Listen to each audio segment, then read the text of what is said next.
Assalamu alaikum. Salamtullah. Sheikh, how are you? I am fine, حياك الله. Barakallahu fik. I have a question. It's about the body. I have a question. When a person has a meal, the body after that absorbs all the nutrients and gets rid of what is not necessary. Is that because the body is inspired by Allah to do so, or is it Allah that does the work? Wallahi, this is too philosophical for me, Rashid. How would I know how your body reacts? Everything, akhi, in this universe cannot move an inch or even less without the permission of and the instruction of Allah Azza wa Jal.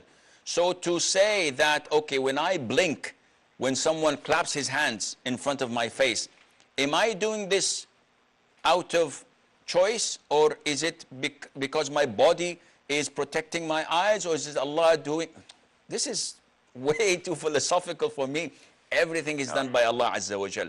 Now what my body does, whether he takes the good nutrition or the bad, I have to ask my body, but I cannot communicate with it because we're not at good terms at the moment. So I hope this answers your question. Any more questions?